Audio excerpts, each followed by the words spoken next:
Great. Okay, so we're recording. So welcome everybody. Thank you for attending this session, which I think I might have called it two different things at different times, but the basic theme of it is about CBT careers and how not just at this point in time, but I do believe, because I am very passionate about career development in CBT, that there has really been sort of like a lack of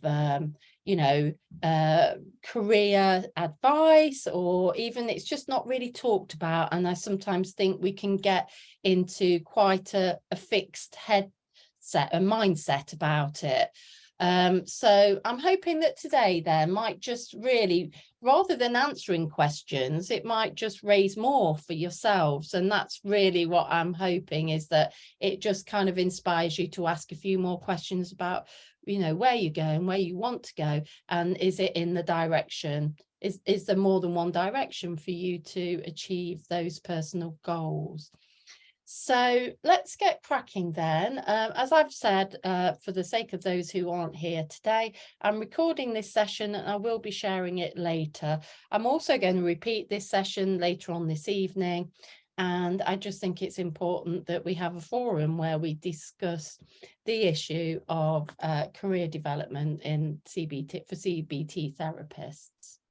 Right, so as I said before I put the camera on, it's not going to be a lecture, but I have got a few slides just to guide discussion. I'm hoping it's going to be interactive so that you have your say, whether that's in breakout rooms, which I plan to use, or whether it's, just you discussing or putting something in the chat function. But I really don't want it to be me talking for 1 hour. Okay, so let me share my screen and I will get the slides up. Okay, so can everybody see that? So a lovely, nice, sunny scene there, thinking about career opportunities for us. Okay, so I'm going to go straight into just reminding ourselves of how much kind of work and effort goes into becoming a CBT therapist. And I think sometimes it's very easy to overlook that. We're highly skilled, we're highly trained, we come from a diverse range of backgrounds with an abundance of skills and knowledge. And so by the time we get to a point, some of us may be accredited, some of us may not be. And this isn't really about accreditation, although we know that in the UK sort of practice, it's currently become more of an issue, hasn't it? And that might be something that people want to discuss, because it is an issue for sure. But I wanted to just set the scene with this, just to kind of highlight really that we are a highly skilled, sort of workforce, and that currently, in line with what has been the main policy of providing CBT practice or therapy to a range of people in the NHS, then that comes through the NHS 5-year forward plan, which we are still short. There's a shortfall of, the workforce in terms of sufficient CBT therapists to actually, meet the needs of all of the people who may require it. So in that sense, we've got to start from the position that it is actually kind of like a buyer's market. So we are in the position where we should really feel a little bit more like we have the choice, because employers are desperate to employ. There is a high attrition rate of people who have trained and then leave the NHS. And this really does concern me, even recognizing all of the problems that exist that we will hopefully unpack between us. So, as I said, I just wanted to set the scene there. Let me see. And this again just emphasizes some of the backgrounds that we might already have and what we're bringing to this role. So we need to value that, and we need to recognize that we do have choices. It's not just one, it's not black and white. So on that note, before we do open up a discussion, I really think it'd be useful for you to, sort of tell us, where you're coming from. What's brought you to this talk today, and what kind of issues are happening for you, or what questions have you got? Because there's a sort of a manageable amount of people, we can try that just by you, switching your microphone on and asking questions. I'm just going to stop sharing that so that we can see each other. So fire away. What's brought you here today, and what sort of concerns or questions have you got? And I'll make sure that we address those, or that we address them between us.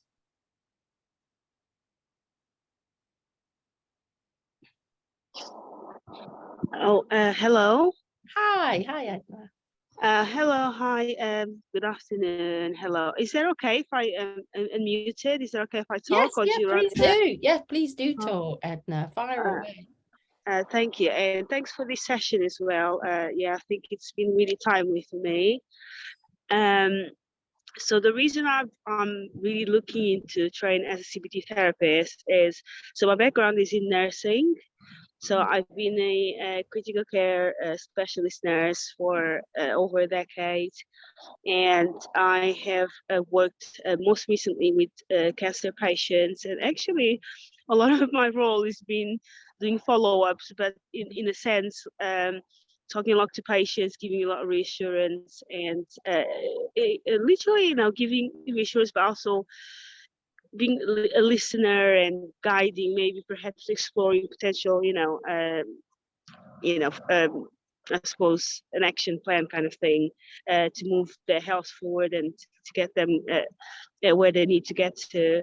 And also myself, I've used CBT therapy as a service user, a while back, and I fell in love more after that, after I was a service user. And then so I'll give it some time, I'll give it some thought, and I've actually looked more into it. I started reading some books and literature, and I did the master degree, and I did focus actually on mental health, critical care, and I just started exploring that perhaps I would like to divert into therapy. And after I've been reading a little bit about humanistic therapy, family therapy, and psychodynamic therapies, and I think I just really fell in love with CBT. I also did a mindfulness training a while back because it actually helped me a lot. And I would like to specialize perhaps in CBT, mindfulness, or PTSD. I have worked with many individuals have encountered and experienced trauma throughout my workplace. So after the research I've done, and after everything I'm still doing, still learning, I still need to learn. I feel like this perhaps is the career path for me, but I'm definitely need more information and reassure, and I'm still learning, and yeah. Oh, well, thank you for sharing that story. I think that really illuminates, that story, really does tell us a lot, doesn't it, about, where the desire to become a CBT therapist comes from. And it comes from all sorts of different, sort of sources. And for you, you are, clearly, as a clinical nurse specialist in critical care, extremely experienced in what you do. And you've recognized kind of a need. And now you're it sowed a seed for you, and having had it yourself, and the desire is there, and you're looking for pathways. The good news is that there are so many pathways into that end point. And so, for some people, it can take a lot more than 8 years to get to become a qualified CBT therapist. So thank you for sharing that story. I will keep alluding to sort of like the different levels of entry, but hopefully the content will still be relevant to you, even if we're talking about people who are qualified right now, if that makes sense. We're kind of creating the context, the cultural context for how CBT is practiced in the UK currently, and I think that's always going to be changing. But you're already part of the system, aren't you? So thank you for sharing that. Thank you so much. Any other questions or issues that people want to raise during this session? I think for me, I made a decision earlier this year to go fully private. I was working part NHS and part private up until April this year for a year. And then I was sort of in a position, I was working in an IAP service, and I've worked in IAP since 2014 when before then as a PWP, but I trained as a CBT therapist in 2014 and then worked in the IAP service. And then I was sort of in a position where, because I'd made a decision not to have the vaccine, I was kind of in a position where I was going to get sacked. And it was right at the last minute that they changed that decision. So I'd made a personal decision to resign and go for private practice. And even though that situation had changed, I just felt that I didn't like the way that was handled within the NHS. So I made a decision to leave anyway. And I think one of the things that I'd noticed being in private practice is the isolation of it, because it's just me. Yeah. And when these I thought it would be really helpful to engage with other practitioners in whatever way they're working, to kind of come together a little bit and to kind of understand where I can go with my private practice. I feel like I kind of had to make this really massive decision, went into private practice, and then it's just been, oh my God, I've just got to work with people and I've just got to get clients and referrals, and so it's been a kind of just really early stages of finding my way as a self-employed CBT therapist, which has been fascinating and interesting, but I can really tell I'm not part of that IAP machine, the NHS machine that can be quite unhelpful, but also can be quite helpful in a lot of ways. And so all of that scaffolding has just has gone, and it's just little old me sitting in my living room sometimes, and it's a very, very different, I don't regret my decision, but it's a very, very different experience. And I kind of felt, it would be really interesting to see about career development and where you can go, where you can take it from people who know or are also in similar situations. So that's kind of where I'm at, really. Oh, thank you, Barbara, because that, again, really does describe very well a very common scenario at the moment of people, becoming quite burnt out in a role, whether that's in IAP, other NHS services or not, but then making that shift to private. And then sometimes it feels like an all or nothing kind of, a one-way sort of street, which today is about, us helping us to all recognize that, there is a lot more flexibility, and no decision, has to be forever either. So that's really great that you've shared that. Thank you. And we will come back to these issues that you've both raised. Anybody else got any specific questions or concerns that you want to make sure that, we cover? Or we can crack on. Okay, so I'm going to, like I say, just keep stopping and starting with a few slides just to direct our discussion. So that's really good to have, some of that context. Right, so we got to here, we were talking about pathways in, but, we will talk a little bit more about that later on. So this is the message. Don't feel stuck. Sometimes we do. We feel that if we're in a system, an organization, or if we are fully self-employed, any position where, wherever it is, we don't want to have that feeling, and we don't need to, because actually, there's definitely more than one choice here. And it's a bit like what we tell our clients or patients about the black and white thinking. We just want to make that a little bit more flexible. That's all we're talking about, because I think I've said before, sometimes we just have this image that it's NHS versus private. And yes, some people can combine, and I'm sure, you know, Barbara's story is one of those, and my own as well, sort of you know, sort of combining. And even within that sort of, you know, black and white NHS versus, you know, private, we can just have that limited view of the NHS and of private work, that the NHS kind of, and IAPT is obviously the biggest engine that we are talking about in terms of CBT delivery. But there are other services, whether they're mental health or other, where we might be able to practice CBT also. And it's lovely to have Edna here, who's kind of demonstrating that there is a need in other services as well. And with private, we tend to think of it as caseload only. I know that, you know, once you're in it, you recognise that there are other activities you can do. But I want us to, even at this point in time, recognise that there are there are other, you know, there are sort of differences and a range of different kind of activities that can exist within the private practice over and above just having a clinical caseload.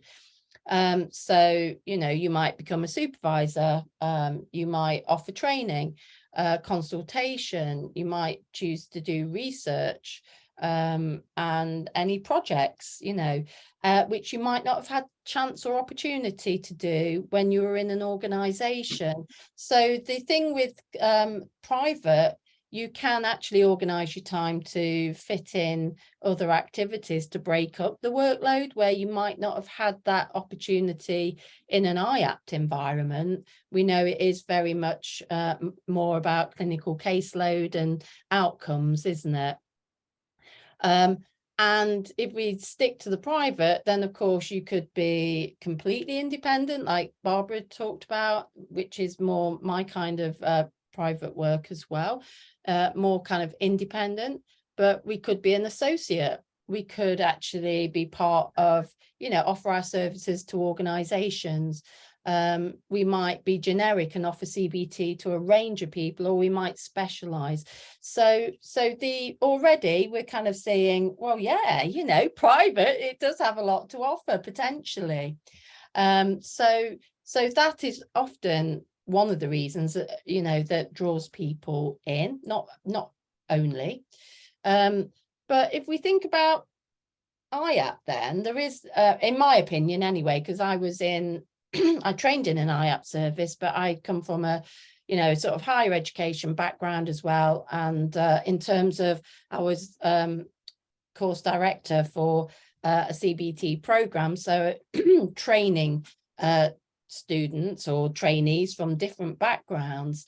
But once you are in IAPT, so I chose to, after 20 years of being in higher education, I chose to go back fully into an IAPT service as a full-time practitioner, because I really wanted to relaunch myself and have some credibility, because I feel that, you know, you can't just talk about this, you've got to actually experience it from the inside. And I was absolutely desperate to get back into it, to be perfectly honest, because for those years that I was course director, my honorary contract was in tertiary care. So I did part-time honorary work for the trust, working in a department of psychological medicine, seeing people with medically unexplained symptoms and very complex and long-term CBT. So I wanted to get back into the sort of like the coal face, if you like, in primary care. And I worked in an IAPT service recently for 4 years, but my plan was always, I had the plan that I wanted to, you know, diversify, but I realized very quickly that this is what tends to happen in terms of career pathways in IAPT. It tends to be management or nothing, you know. But we will talk about that, because there are other roles within IAPT, as we know, but they're not always commended as being a promotion point, i.e. you don't necessarily jump into an 8A position if it's not management orientated. And for me, that's always been a problem with IAPT, and probably one of the precursors to people, you know, as well as the caseload, if there isn't anywhere to go from that stressful caseload, then it's not going to keep you sustained, is it? My view is actually that all of those activities that are available in private that make it sort of like more appealing, I suggest, sometimes contentiously, that all of those things are actually available in IAP services as well, if you just explore them. Now, again, it might not lead to financial gain, but it can certainly make your role while you are there hopefully more manageable and enjoyable. So and I know it varies from IAP service to IAP service, but we have got choices, in other words, and we'll talk more about that. So I believe that these kind of things are currently possible. And then within the NHS isn't just IAPT, as I've said. I worked in the tertiary service, there's secondary care, and there are non-mental health settings that are more increasingly taking on therapists to deliver psychological therapies within a non-mental health setting.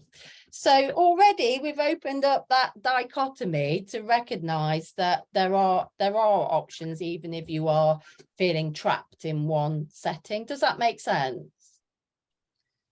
I'm not saying that getting all of this is easy, but this is about just sort of opening our perspective, really. And so, yeah, this is, is there more than clinical leadership? Well, this has been an ongoing project for me for quite a few years. Even when I was course director, it was a project that I had to try and influence this, really. But as a one-woman band, that's quite difficult. But and hence, sort of when I moved into private work, career development is my thing, because I do believe that it isn't talked about and there aren't services available and we do get stuck.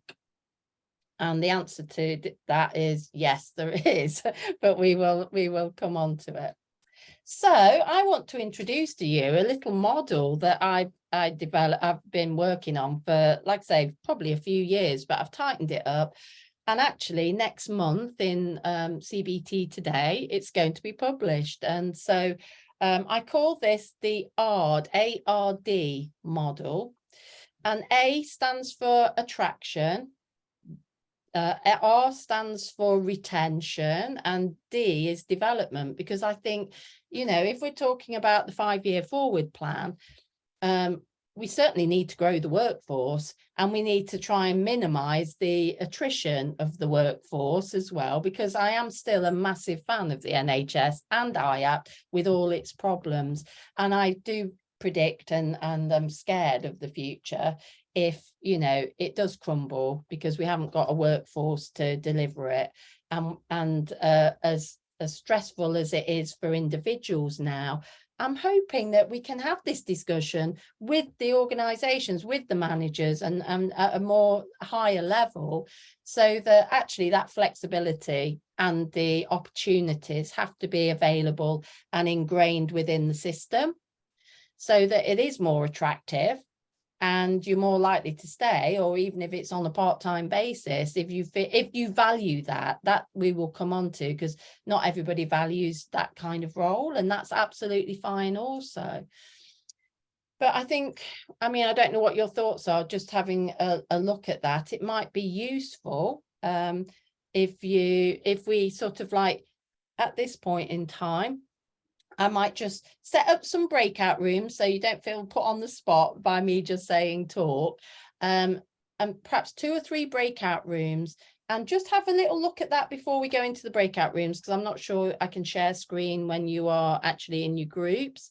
So remember, it's attraction, retention and development, and I'm going to unpack it more, but this is just a little view at the idea of even having a CBT career model, to, what comes up for you, whether that's, be free on what you discuss. And then when we come back, if, each group can just give a bit of feedback on what you discussed, and about that. Is that okay with everyone? It will just be for, 3 or 4 minutes or so, and we'll see what your thoughts are. So let me try and do I say try because I'm not very technical.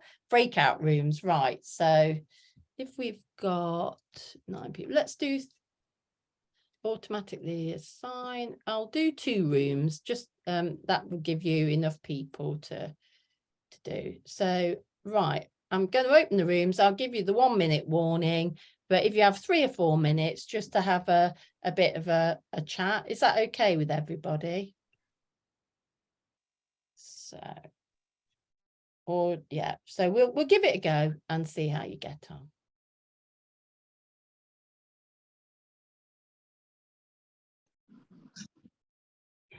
Right, so welcome back. I have the advantage of seeing the microphone sort of flashing, seeing how much discussion's going on.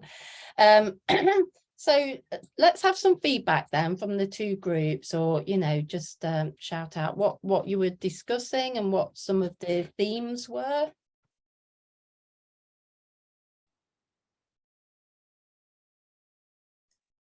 Seems to be quite a consistent theme about how to actually get going. So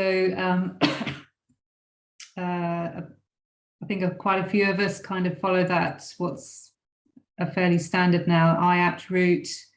We apply for a trainee position and take it from there. Yeah. I know from years ago, I was a bit frustrated because I joined IAPT back in 2008 as low intensity worker at that time. And the opportunities to do the high intensity training were quite, there's a lot of guarding around it, quite a lot of gatekeeping. You had to, anyway, I didn't get the opportunities that I was hoping for. Yeah. So where am I going with that? It's that you can actually do it privately. You can do it on your own. You can self-fund yourself through a course.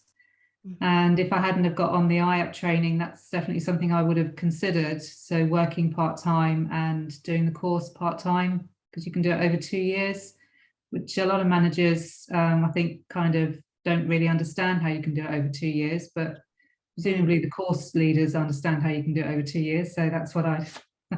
Yes, I'm a big fan of the part-time option personally. Yeah. I think that applies to training and the role once you are in the system. But I do think, yeah, managers and the organisation need to be part of that talk. And I am still banging away at that, because I think if they offered more flexible working for trainees and, employees, then that would make for much better opportunities, wouldn't it? Yeah. Any other points raised?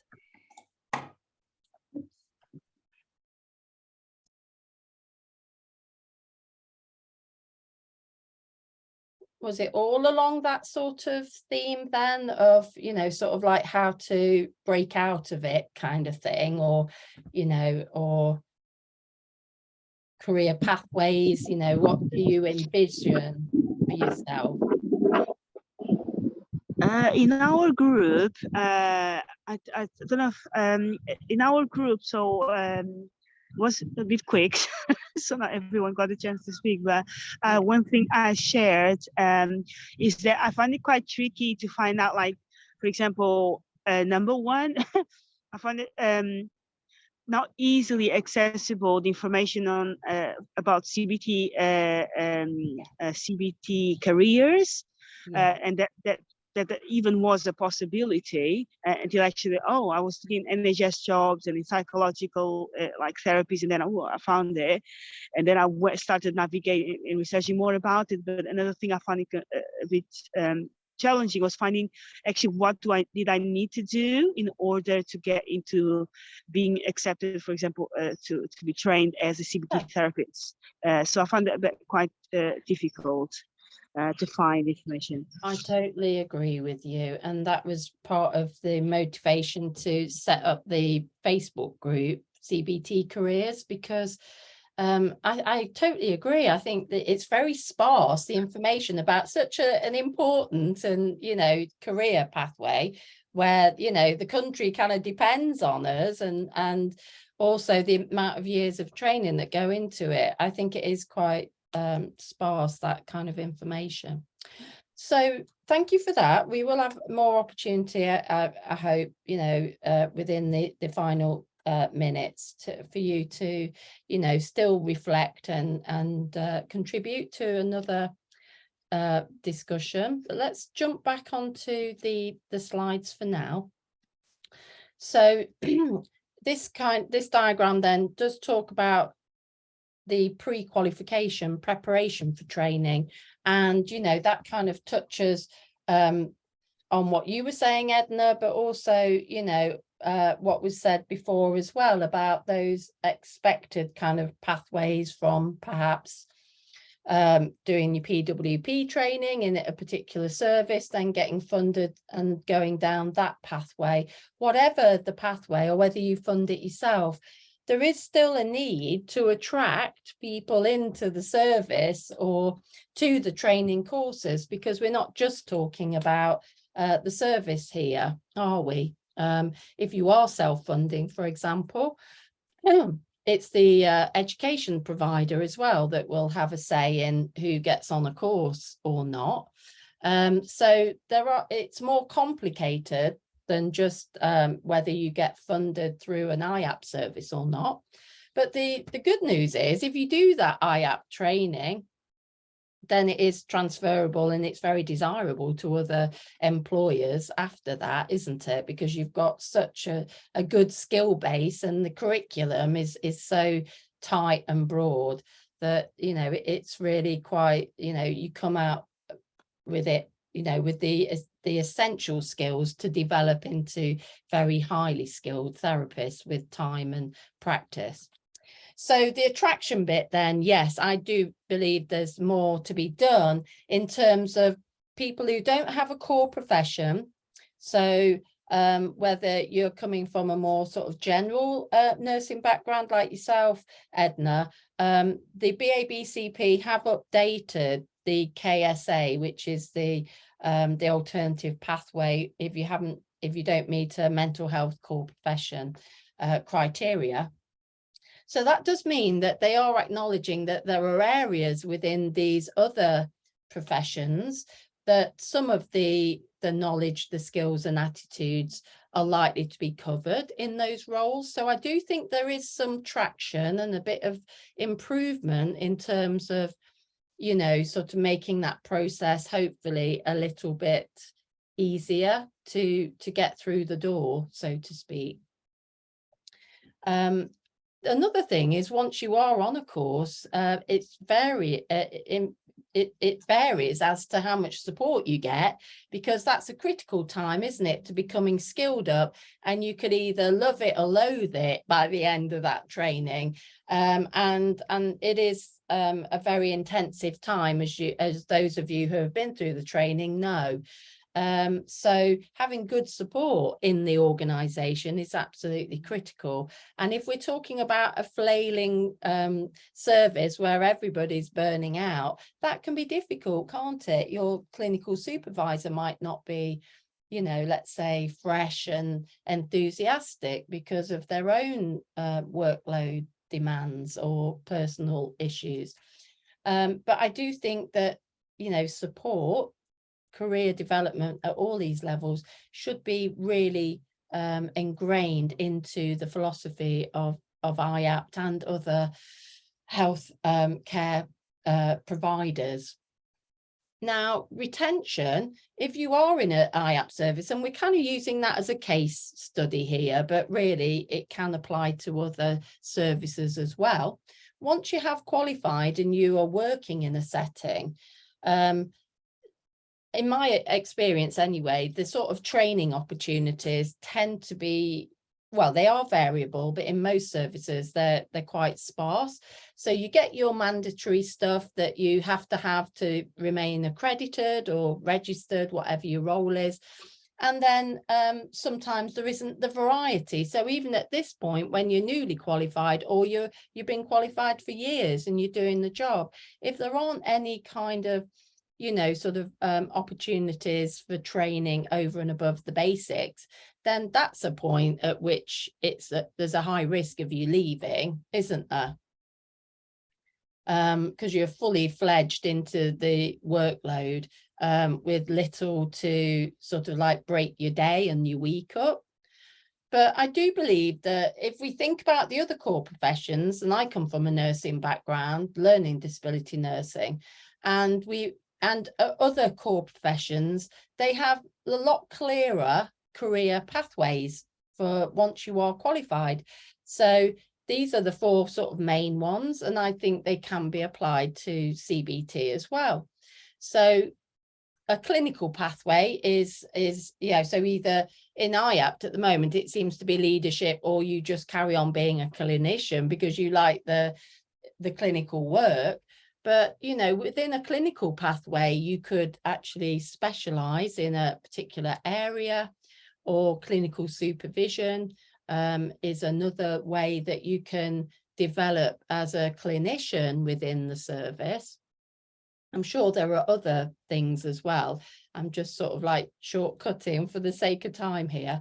But leadership is probably the one that is acknowledged, and there are clear pathways in the leadership kind of direction in IAPT and other services. So the 8A post, so if you ceiling out at band 7, if you're an experienced CBT therapist, then 8A is your next, you know, natural progression, isn't it? And currently, most services, they'll only offer an 8A if you go for a clinical leader role. That's not totally across the board, because I know lots of services where they offer 8As for other roles. And this is where I think the development needs to take place. So I've put the 2 other pathways, possible pathways here, that, you know, again, mirror other healthcare professions. So if you've got an interest in research, you might want to get involved in internal projects, you know, develop something. Yes, that might not lead directly. I'm not going to say that that's going to lead directly to financial gain. But if we're talking about development, these are skills that you could take to another role, or you could make a business case for your service to consider promotion, if that makes sense. We've just got to kind of take the blinkers off and be a little bit more broader and think slightly differently. So internal projects, external study, you might say, actually, I want to go on this course. And even if they're not going to fund it, then trying to, you know, we'll come on to, obviously, I'm not minimizing the financial aspect here.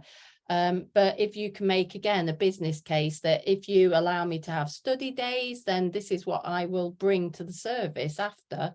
You know, it's about being sort of innovative. And that's something that is hard to do when you're feeling like you're just burning out all the time. But it is having this step back to be able to consider that there are other options, and it starts with really what you're looking for in that role that's currently missing. And then finally, we've got the education route, which is that if you have got a passion for teaching, training, supervising trainees, for example, then I believe, and have I done this? Oops.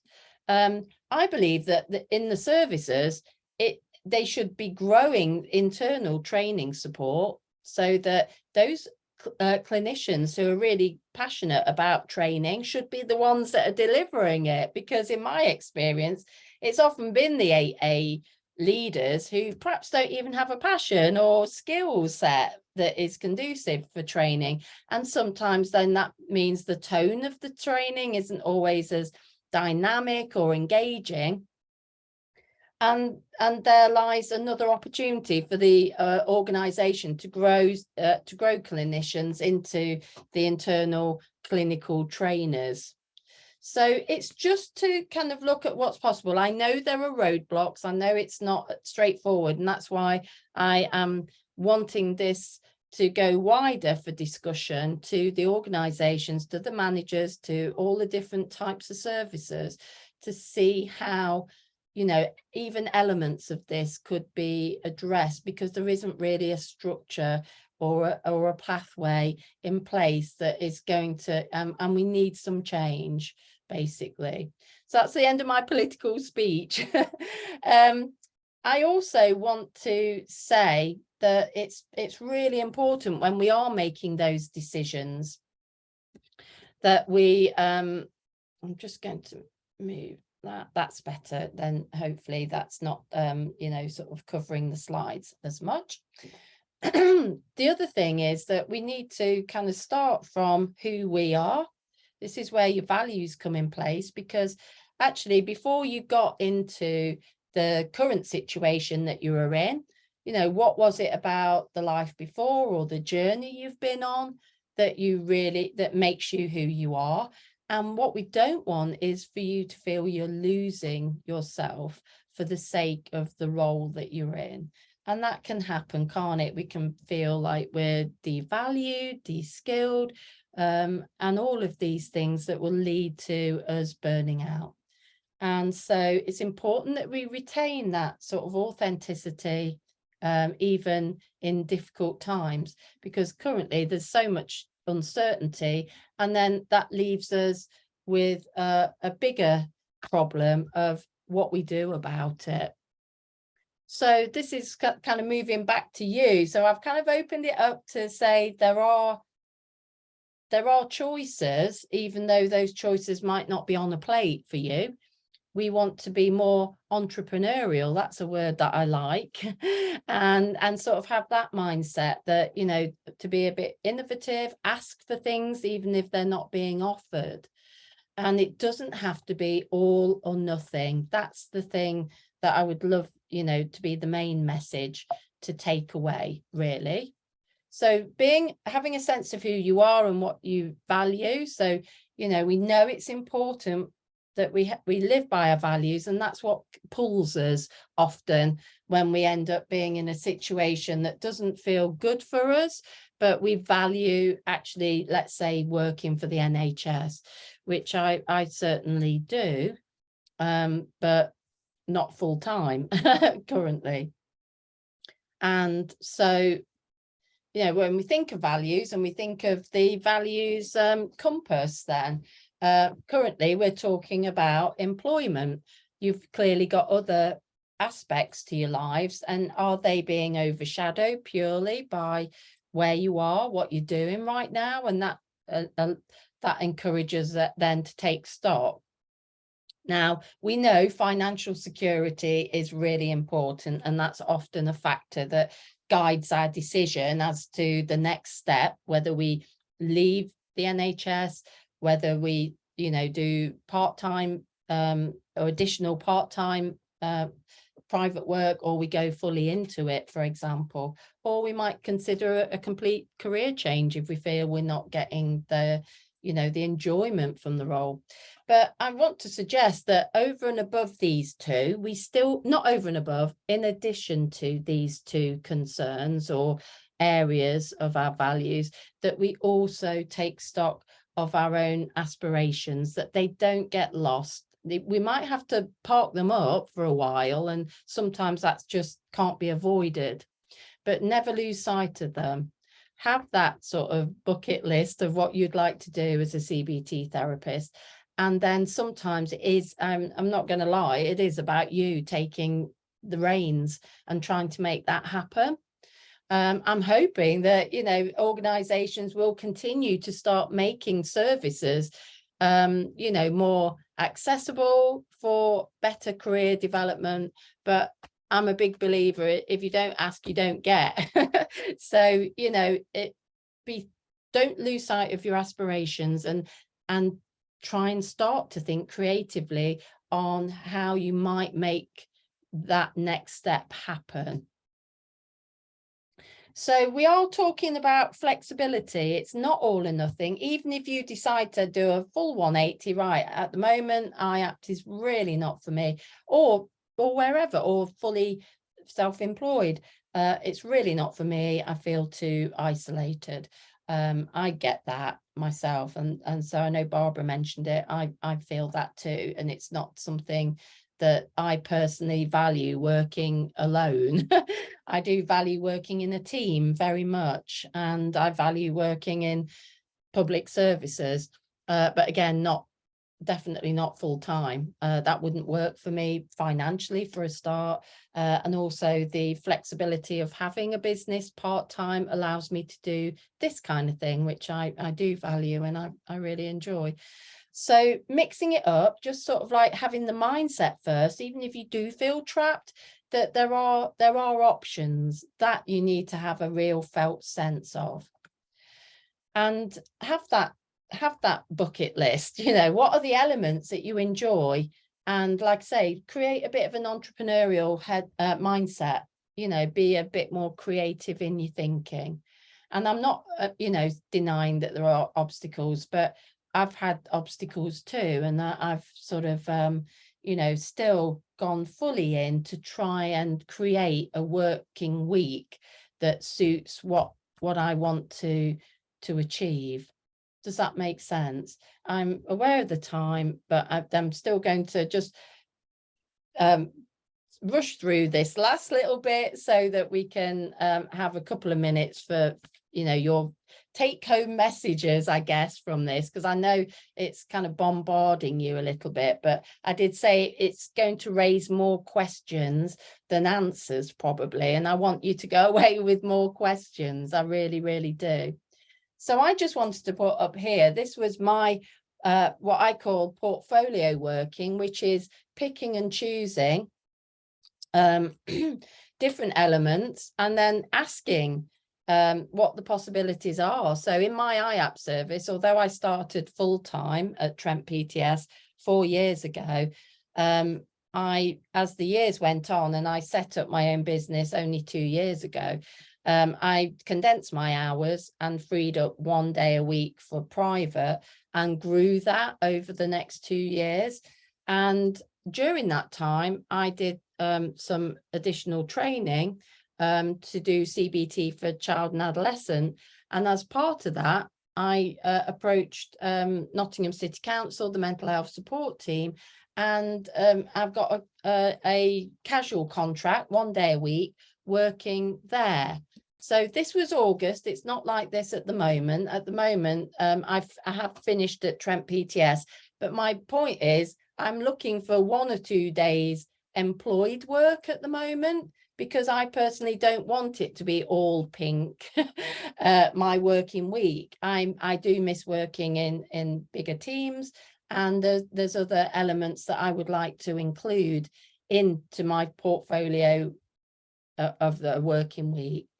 So the floor is open. I know we literally have got about 4 minutes, but I will take the slides off and tell me, you know, what's kind of like resonated with you, if anything. You know, tell me, the floor is open for you to discuss.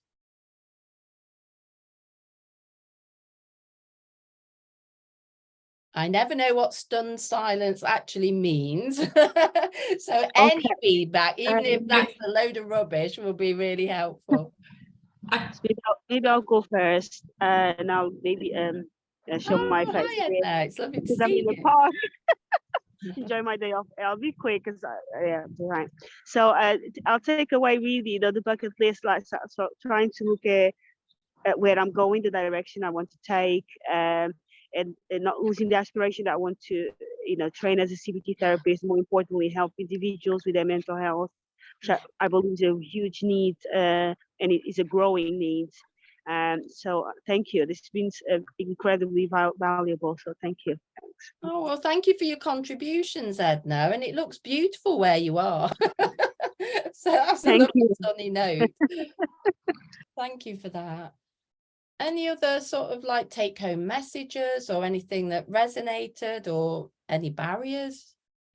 I really liked the idea that about that portfolio working. I think that's kind of given me a lot of food for thought, actually, and that kind of just, you know, thinking flexibly, you know, it's not just about now I'm a private practice therapist, that actually it doesn't have to be like that. It's not IAPT or private, it's a whole world out there that can be explored, and that idea of portfolio working, I think, is really interesting. And I think this is great because I think, as I say, one of the key things I've felt is that, you know, me sitting on my own on the settee and gone from a whole team to being on my own, which, as I said, I don't regret, but it's really great to have these kind of places that I feel there to go, where you can talk and hear other people's experiences and where other people are at. So thank you for that. No, you're more than welcome, and thank you for coming and sort of listening and taking it in. I know some of you might have to go, and we've had a message in the chat, haven't we? Thank you, very inspiring. I have to go now, so I do appreciate you know, it's the end of the session, but we have still got another couple of minutes, so if there are any other questions or comments, fire away.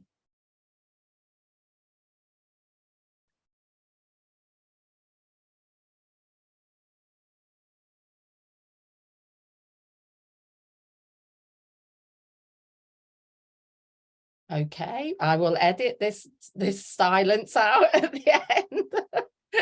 But I do hope, like I say, it's given you some food for thought. And remember, it's what we're always doing with the people we work with, is just trying to make that thinking a bit more flexible and living by our values. But yeah, the portfolio type of working is something that I really, really value myself.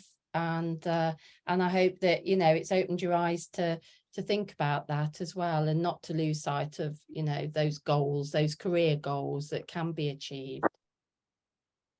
Okay, well, I hope whatever you're doing now, you know, enjoy the rest of your day.